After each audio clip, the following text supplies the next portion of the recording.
Every nation's got a time in history where it reaches some kind of peak, its zenith. While some nations face a pretty tough fall and some fade into obscurity with a whimper, Britain is one of those nations that uniquely descended from its peak by just sort of throwing its hands up in the air, staying friends with its colonies, and walking away.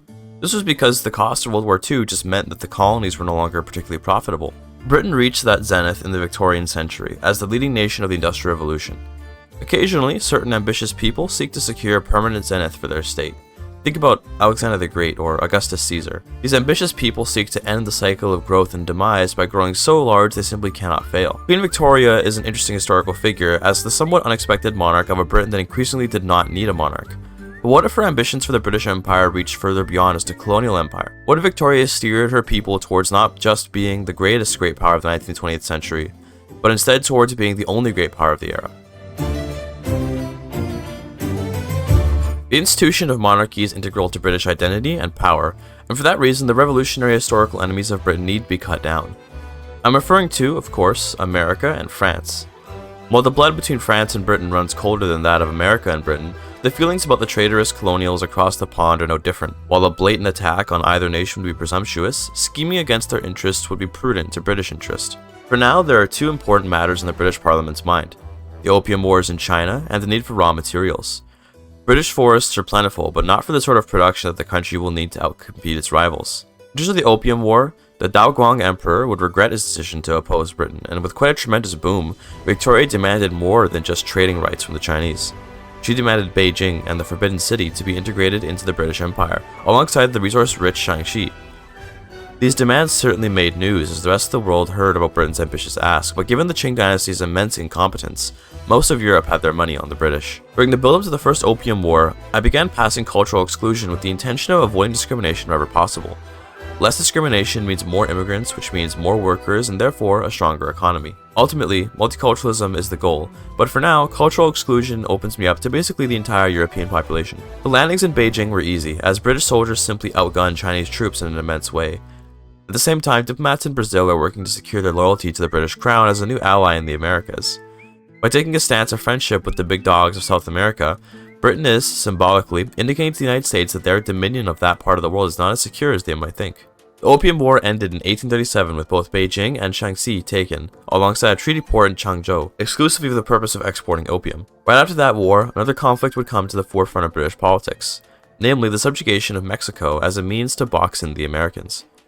While Mexico was of only passing interest to the British Empire, it's pivotal to the anti-American stance of the empire that would potential American conquests be either given protection or snapped up first. This unprecedented aggression from a teenage Victoria left British infamy levels just teetering before the edge of a great coalition, but for now, these conflicts feel pretty distant to most of the Western world.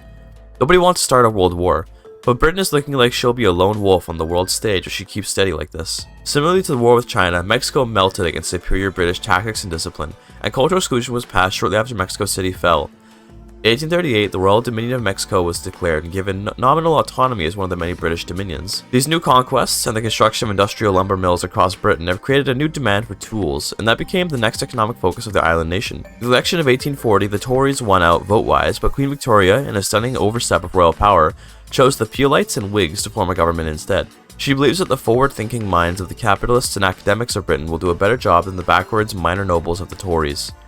Her judgment in this manner would later influence British politics quite heavily. For now, a transition towards colonial exploitation was voted in, and a proper defensive pact with Brazil was signed. Whether because of fear or respect, the Brazilians threw their lot in with the British, perhaps in the hopes of avoiding their wrath. In 1842, Brazil was welcomed into the British Customs Union, establishing a new friendship in the Lusophone world alongside Portugal, Britain's oldest ally. A new election in 1844 saw the Peelites properly win the election, meaning Victoria didn't even have to intervene to have the parliament swing the way that she wanted. Some minor conflicts in India were next to the docket, with a war to take the state of Sindh acting as a launchpad for further conflicts against the Sikh Empire, who had stood in defiance of British authority for too long. The insolent frogs of the Duchy of France had a problem with that though, as they intervened on behalf of the Sindhis. They threatened to free the Maltese from British rule, a curious demand, but one which would be repaid in full with interest. In many ways, the French choosing to interfere was exactly what Victoria wanted. She just needed any excuse to cut down the Franks, and she fully intended to do so, as she threatened to split the Kingdom of France into three. She could even cite an interest in the ending of oppressive French public school indoctrination, as the plight of the Occitan and Breton minorities of France was well known to Europe.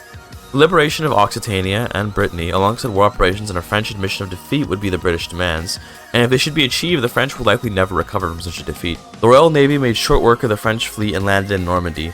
It seems like the French army had already gone on an expedition off the Seine to protect their allies there. Perhaps the French ego believed that the British would never think to fight France on her soil, but they forgot about the Battle of Waterloo just 30 years ago in living memory. Magnus Bert, the leader of the British army in Normandy, marched to Paris before a French army could respond and then dug in, occupying the Ile-de-France. He repelled many French assaults, demanding surrender to every victory. Upon hearing news of Paris' occupation, the Sindhis capitulated, and this became a war between France and England, with the English clearly on top. After almost a year of occupation, the French did surrender, giving up every demand to the British. New governments in Brittany and Occitania were set up as independent states, and with that, the British were declared the saviors of these linguistic minorities. With these blows to the revolutionary rivals of the British Empire, and the failure of Prussia to win the Brothers' War earlier against Austria, Britain was looking like she would have complete dominion over the other great powers. That being said, the Americans aren't quite put in their place yet, and the British economy could still use some sprucing up. The Emerald Isle is, although perhaps an unwilling British subject, an important one nonetheless. Hundreds of thousands of Irish peasants could be working in British factories making valuable products for the Empire if only they could be lifted out of their subsistence farms. First off, the island will need railways and ports to support the industries that will be coming in soon. Ulster should be the headquarters of Maple & Co., a crown corporation granted a charter to clear land across Belfast for their manufactories. In Connaught, the Quaker Cash family was granted a royal charter to set up sewing stations in Galway for countless Irish peasants to earn a better life. Dublin was to be the capital of the tool industry in Britain, to be run by the Crown directly for its importance to the supply chain of the market. The state of Munster was, for now, left to its devices as the Crown wasn't sure what to put there yet. In preparation for the immense silk demands of Galway's incoming textiles, the territory of Beijing began the construction of great silk plantations on an industrial scale never before seen by the Chinese. All this industrial activity secured yet another election for the Peelites, who continued to run the country wisely in Victoria's eyes. These preparations were, in theory, for the future expansion of British Empire. But surprisingly, the Americans in their false notion of manifest destiny declared a war on the British subject of Mexico. This was, of course, completely unacceptable, and similarly to the upstart French, Victoria would pen some harsh demands for the Americans. She demanded the liberation of New Africa, citing inhumane treatment by the slaving Americans, alongside New England and the Iroquois people of upstate New York. She also would present a clear third option for the potentially civil warring Americans, as she offered to simply impose a ban on slavery by force, and opening their market up for anyone to access. America's hubris was their downfall, as British forces marched off their ships straight into the District of Columbia, ready to burn the White House down once more. American soldiers were too busy fighting in the Rocky Mountains to defend their homes, and DC quickly fell. Although the Americans were making progress in Utah as they passed the mountains to push the Mexicans further back, it really didn't mean much when their homes were being ravaged. They also decided at this time that Munster would be the home of a great British steel mill, given that war only seemed to be getting more common and steel would be important for the continued British war effort. The Americans put up quite the fight but gave up in 1850, being absolutely neutered by their losses. Now it's clear that Britain has put down their greatest rivals, although both still claim to be great powers. French and British colonies in Africa are competing for control, but British colonists will likely prove superior, and even if they don't, British firepower can always put the French in their place. The election of 1852 saw even further Peelite victories, as the Irish even voted for them on account of their newfound wealth thanks to the massive factories of the Emerald Isle. By giving the Irish such an important place in the British market, they felt more loyal, and Victoria had solved the Irish tensions with Britain. The American Civil War did break out despite Victoria's intervention, but she can't be held accountable for the squabbling of sore losers. At least the radical American rebels weren't looking to bring slavery back. Instead, they sought to reduce the powers of the president and give universal voting rights. That's a worthy cause, Victoria thought, and left the conflict alone. As one last act of great aggression in India, Victoria captured Punjab and forced the submission of the Sikhs in Kashmir and Pashtunistan. The Chinese intervened, but that doesn't really mean much, they're just a paper tiger. The next big legislative move for Britain is to separate the church and state, since ultimately discrimination is bad for business, as far as the Queen is concerned. Peace with both the Sikhs and China was established in 1854, while the insurrectionary Anglican Church fought hard to stop the new bill. Their efforts would prove successful as setback after setback stopped the bill in its tracks. With its rivals defeated and the Jewel of India secured, it's time to focus on other colonial matters for Britain.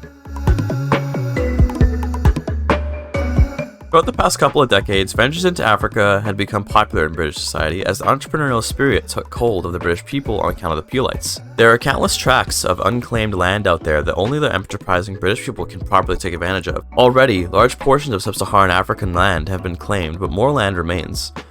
Following the failure of the secularist bill, Victoria reached for expanded voting rights to invoke a stronger sense of loyalty to the crown. If these enterprising citizens can establish companies across Africa in the name of the Queen, it'll only further expand the nation's influence. This era of the British Empire was one of relative peace, but immense economic growth. The GDP ballooned to 150 million in 1856, while the East India Company had trouble putting down a Mughal rebellion, which forced them to give up their mandate to the crown, officially making Victoria the Empress of India. It was around this time that Victoria decided she'd have to seize the opportunity she'd made for herself if she were going to make the British the only great power. The United States, after their crushing defeat, went from a great power to a mere minor power, and on account of that, it was time for Britain to seize her colonies once more. The 13 colonies, now expanded to include a lot more than just 13, were to be returned to the fold as imperial subjects, and for this, the rest of the world would promptly break all diplomatic ties with the empire. The rest of this journey would have to be taken alone. Just like the last war, the Americans easily fell to superior British troops as they landed in DC and Philadelphia. In 1859, the Americans surrendered and British North America is secure, although the recently freed New Africa, New England, and New Iroquois people would have to be conquered too. They were small fish compared to the States. In the next couple of years, the colonies of North America would be reintegrated into British society, and the American ideals of a secular nation would again come to Britain, with the campaign for secularization succeeding in 1861. After the concept of mutual funds spread across the nation, Britain's Puleites latched onto the idea of commercialized agriculture strongly. To be able to invest in the very goods that feed every British subject would be extremely profitable for everyone in the country. For her next target, Victoria put the Occitans in her sights, citing England's historical claims to Aquitaine justification. Both Russia and Prussia stood up against the British for their aggression, and they would put up quite the fight. While the Royal Navy was off invading Russia, the Russians themselves slipped past the fleet and landed in the home counties. This was quite concerning given that the Royal Navy should be impenetrable, but sometimes accidents happen. The Royal Marines did remove the Russian soldiers from English soil before returning to St. Petersburg. Another army sailed to Pomerania to invade Berlin, and both landings were successful. Prussia was forced to release the Rhineland, which was central to their economy, and Russia was forced to release Ukraine and Poland, but funnily enough, the primary target of this war, Occitania, had yet to be invaded. After all this struggle, Victoria decided she'd be happy with punishing her rival great powers in Germany and Russia, so she let Occitania go after a few failed invasions. Next up was Canada. Since federating them would prove impossible due to America's colonization of Alberta and Saskatchewan, annexing Canada would let Britain directly control the vast forests of the Great White North, and that would be pivotal to the expansion of the British Navy. At the same time, a new movement in British politics came forward as the Puleites continued to dominate the British political world. It was time to do away with elections and the like and implement a proper technocracy. The Puleites know how to run the country, just look at how things have been so far. Therefore, a collection of the brightest engineers, capitalists, and academics will run the country. The law was having trouble passing, but Victoria wouldn't sit on her laurels. She instead moved on from the easily won Canada War and went to annex the British Raj directly into royal hands in 1867. With all the Princely States to support her, the war would be such a chaotic mess that there would be no way the Raj could resist. China, of course, intervened as they always do in India, but that won't stop Britain. It was also in 1868 that technocracy passed, and Queen Victoria appointed a cabinet of great minds to run the country in her name, while she focused on representing the British spirit for her people and for foreign nations. Little did she know that her little technocracy was planning to throw her out and take over the country. The monarchy was, by this point, a relic of the past, as Britain's ambitions had outgrown their queen. The Raj was annexed the same year, shooting the British GDP up to 371 million. Another target came in Victoria's crosshairs, even as the massive administrative costs of India racked her budget. She declared war to Portugal, calling on their historical alliance as a reason to bring the two nations closer. Prussia stepped in to support Portugal, hoping to stop the further expansion of British influence. As was expected, Spain sought to keep their brother kingdom safe as well, although all these defenders are just more targets as far as Britain is concerned. War broke out, but not before Victoria demanded that Spain release Andalusia and Catalonia as free nations, and that Prussia release Pomerania. She wants to dismantle these countries so she can pick apart the corpses for herself later. Meanwhile, the movement towards parliamentary republic continues to chug along uncontested. The Royal Navy made short work of the Portuguese and Spanish Navy, landing in Lisbon uncontested and marching towards Madrid. It was in September of 1869 that the British monarchy was abolished, replaced by a republic, though Victoria was smart. She wasn't going to relinquish her crown, as rather than step down as queen, she took on the new mantle of chief engineer of the British Republic, and on account of the abolition of elections, Victoria would likely hold this mantle until her death. She's basically still the queen, just in a different capacity. She's well loved anyway, so if anything, having her as the head of state was for the best anyway. The war against Prussia and Spain raged on, with troops landing in Berlin and soldiers from Portugal moving into Toledo. Spain fell quickly, but Prussia kept the war on for a while. In 1870, the war ended properly, with Britain obtaining all of her war goals alongside a whole new government. The national debt from all this war is weighing heavily on the country, and for that reason, Victoria massively raised taxes, expecting more war to come, and indeed it did, as France declared a war to cut Britain down to size. Various other powers joined the war, including the two Sicilies, Austria, and Belgium. The newly christened French Empire was looking to avenge its losses at the hands of Britain just a few decades ago, and they had the backup to perhaps make it happen. For war goals, Victoria wanted to dismantle Austria more than anything else. They were poised to enter the Industrial Revolution, and it would have to be killed off before it could go anywhere. Victoria demanded the liberation of Hungary and to make Belgium a puppet. It's time for Britain to make moves on the continent. This won't be an easy war, as the French coalition is strong and vast, but the Royal Navy has been upgraded since the last war where the Russians made to English soil. This time would be different. The biggest problem is the budget, as Britain is in debt and bleeding cash. Landing in Belgium was easy, and via Belgium, as well as landing in Normandy, the British army marched to Paris with a difficult but inevitable push. Landing in Austria was much harder, as their coastlines are more difficult to land in, and their armies were garrisoned in the area, ready for invaders. Eventually, once the French left the war and the other powers were left, there were no war goals for them to accomplish, and the invasion of Austria hit a stalemate. When the two Sicilies offered a white peace, Victoria took it, knowing that to continue to try and push to Vienna would be a fool's errand. Thus, the French coalition war ended relatively soon, and uninterestingly, because, well, Victoria 3 war mechanics kinda suck. Sorry. Focusing back on North America, Victoria went for the lost territories of the United States, puppeting New Africa and New England, followed by the conquest of the Iroquois. Next up is Ukraine, for fear that they might grow into a major power eventually. Ukraine, of course, fell rather easily, as all the minor powers do. This is the part of the playthrough now where things really slow down. We're reaching 1878, and that means socialism, which means there will be a lot of civil wars popping up that never go anywhere because of the AI's incompetence.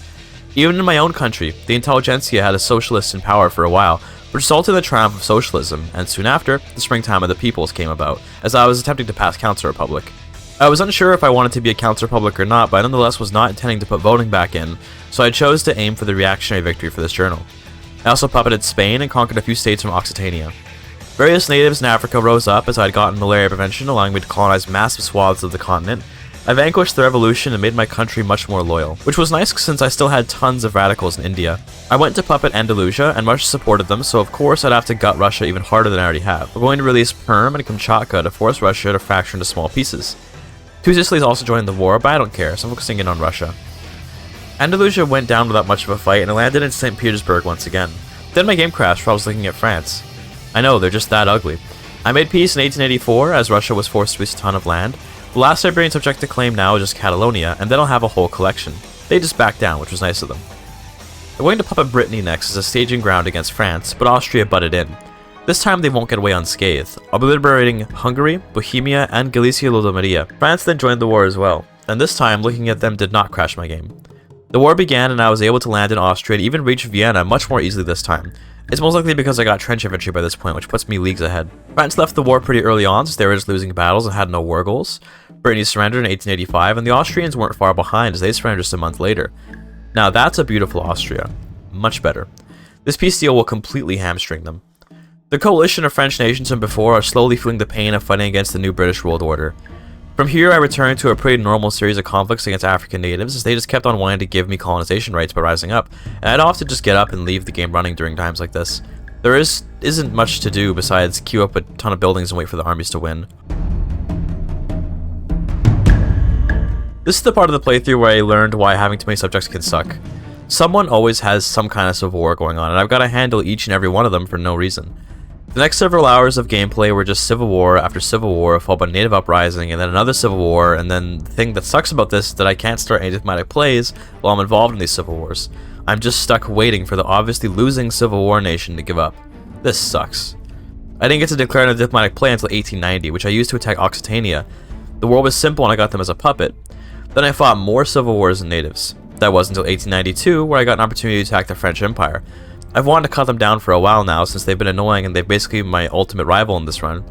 Prussia and Russia, alongside a surprisingly strong Bavaria, decided to support them, but I just need to take a ton of states from France so I can finally kill them off. I'm grabbing Burgundy, the Low Countries, Picardy, Ile-de-France, and Orléans-Berry. Surprisingly enough, Qing even joined the war, which I guess makes this a proper world war considering all the nations in it. I went AFK to make some lunch while the war raged on, and eventually I did make progress into France. Once I came back, I launched a naval invasion to move things along, and it helped significantly. The war ended in 1894 with my complete victory and my lunch made and eaten.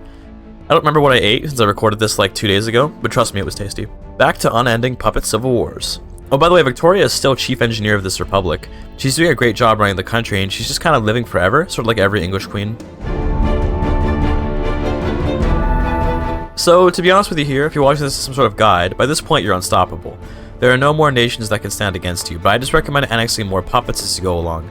I tend to be lazy about annexations because I prefer just getting the budget income from them, rather than managing their states, but these never-ending civil wars suck so bad. I'm always at war, and I can only very rarely do any plays. I got the opportunity to annex Andalusia in 1898 after 4 years of continuous civil wars that made me unable to do so. It was also at this point, although it could have been earlier that I didn't notice, that Queen Victoria died and was replaced by a new chief engineer, Charles George Gordon. She died somewhere around Christmas of 1898. But we missed Chief Engineer Victoria. I annexed Spain and Catalonia next, leaving Portugal on account of the British-Portuguese historical relationship. Gotta respect history, you know? I went to annex Occitania, but I think Austria got involved. I don't know anymore. By this point, I'm no longer really paying attention to the game since it's so slow and so uninteresting. I'm not quite the only great power in the world yet though, so I need to do a little more work. Against Austria, I added a bunch of conquest war goals for all their core territory, and I did eventually push through the Alps into Vienna. It's 1902 and I finally properly eliminated Austria. Next up is Prussia, who I'm also going to conquer most of. Prussia turned out to be a little too strong, so let them live for now. I would have eventually pushed through most likely, but want to make my life easier by just conquering Pomerania later and using them to get into Berlin more easily. Having to push through West Prussia with each battle last months will take forever. I put down a South German and then a North Italian rebellion, and then in 1907 passed the wage subsidies. I puppeted the minor power of France at some point, but I lost track of when. I mostly did it so that Africa would all be one color, although I haven't conquered other bits of Africa to make that properly happen. I just think it's significant to make France a puppet to show British superiority. I conquered Bohemia in 1908 and was still at war with Bavaria afterwards, as well as the Netherlands, who I put a ton of war goals on. I then invaded Mecklenburg, which dragged in Prussia. This time I had Pomerania as a staging ground to push into Berlin, and I was ready to eradicate Prussia by taking all their important eastern states.